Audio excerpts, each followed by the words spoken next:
Eu me lembro de Sansão não pelo rugido de sua força, mas pelo som que ela fazia quando se perdia.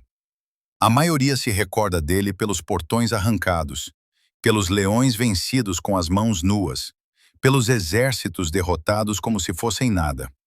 Mas o tempo me ensinou que a história de Sansão não é sobre músculos. É sobre um homem que nunca aprendeu a guardar o que lhe foi dado. Ele nasceu separado, antes mesmo de entender o que isso significava. Sua força não foi conquistada, foi confiada. E tudo o que é confiado exige vigilância. Sansão foi escolhido antes de ser preparado. E esse é um perigo que atravessa todas as gerações. Talvez você já tenha visto isso acontecer. Talvez até em si mesmo. Se alguma parte dessa história lhe soa familiar, vale a pena refletir sobre isso.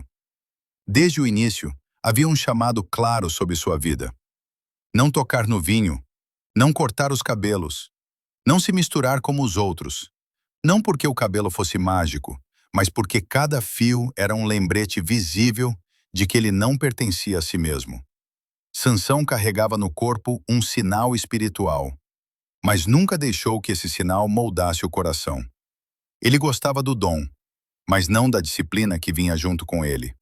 E muitos, ao longo do tempo, fizeram o mesmo. Pessoas que amam o que Deus lhes dá, mas resistem ao que Deus pede. Se você já sentiu esse conflito interior, talvez possa escrever nos comentários apenas uma palavra: vigilância. Sansão era impulsivo. Onde outros pensavam, ele avançava. Onde outros esperavam, ele tocava. Onde Deus pedia separação, ele buscava aproximação. Não foi por acaso que seus maiores erros sempre começaram com os olhos. Ele viu uma mulher e disse que a queria. Não perguntou, não discerniu, apenas desejou. E o desejo, quando não é vigiado, se torna uma voz mais alta do que a sabedoria. Sansão confundiu força com invulnerabilidade. Achou que porque Deus o usava, Deus sempre o protegeria das consequências. Mas há uma diferença profunda entre ser usado e ser aprovado. Muitos aprendem isso tarde demais. Se você já confundiu essas duas coisas, deixe um comentário simples dizendo: eu entendo. O leão que Sansão matou era visível. O inimigo que o destruiria, não. Ele venceu batalhas externas enquanto perdia guerras internas. E isso é o que torna sua história tão trágica. Porque ninguém caiu tão alto quanto Sansão. Cada vitória o convencia de que nada poderia detê-lo. Cada livramento reforçava uma falsa segurança. Ele começou a brincar com aquilo que deveria guardar. Transformou o sagrado em jogo. Fez enigmas com aquilo que vinha de Deus. Quando o dom vira entretenimento, a queda já começou, mesmo que ainda não seja visível. Talvez essa seja uma pergunta que cada um precise responder em silêncio. O que você recebeu e como tem tratado isso? Dalila não foi o começo da ruína de Sansão. Ela foi apenas o espelho final.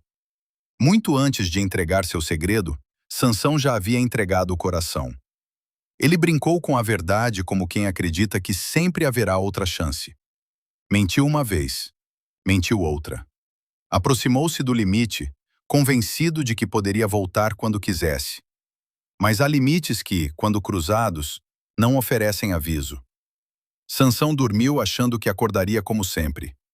Essa talvez seja uma das frases mais assustadoras de toda a Escritura. Ele se levantou pensando que ainda estava tudo ali, mas o Senhor havia se retirado e ele não percebeu. Se essa parte da história tocou você, compartilhe nos comentários apenas: acordar. Poucas coisas são mais perigosas do que perder a presença de Deus sem sentir falta dela. Sansão ainda tinha o corpo. Ainda tinha a memória das vitórias. Ainda tinha o nome que causava medo. Mas já não tinha o que realmente sustentava tudo. Seus olhos foram arrancados, como se o mundo estivesse dizendo: agora você não verá mais o que sempre te guiou. Ele foi reduzido a girar um moinho, repetindo movimentos vazios, prisioneiro de um povo que antes temia seu nome. O homem mais forte de Israel se tornou espetáculo para os inimigos, não por falta de força, mas por excesso de descuido. Se você já se sentiu preso a algo que antes dominava, talvez não esteja sozinho. E ainda assim, mesmo ali, no escuro, Deus não havia terminado. O cabelo voltou a crescer. Não porque fios têm poder, mas porque Deus ainda é misericordioso. Sansão nunca recuperou o que perdeu da forma como tinha antes. Mas encontrou algo que nunca teve: consciência. Pela primeira vez, sua força não foi usada para si. Não houve aplausos, não houve fuga, apenas um último ato de entrega. Sansão morreu empurrando colunas, mas acima disso, morreu reconhecendo que sempre dependeu de Deus, mesmo quando fingiu não depender. Se você acredita que ainda há misericórdia mesmo depois de quedas profundas, escreva nos comentários. Ainda há tempo. A história de Sansão permanece porque ela nos confronta. Ela nos obriga a perguntar se estamos guardando o que recebemos, ou apenas usando enquanto funciona. Se estamos separados ou apenas diferentes por fora. Se confundimos chamado com permissão. Sansão nos lembra que dons impressionam os homens, mas só o caráter sustenta o propósito. Ele nos ensina que força sem obediência é apenas atraso, que vitórias sem vigilância se transformam em armadilhas, e que Deus pode usar alguém poderosamente, mesmo enquanto essa pessoa caminha para a própria queda.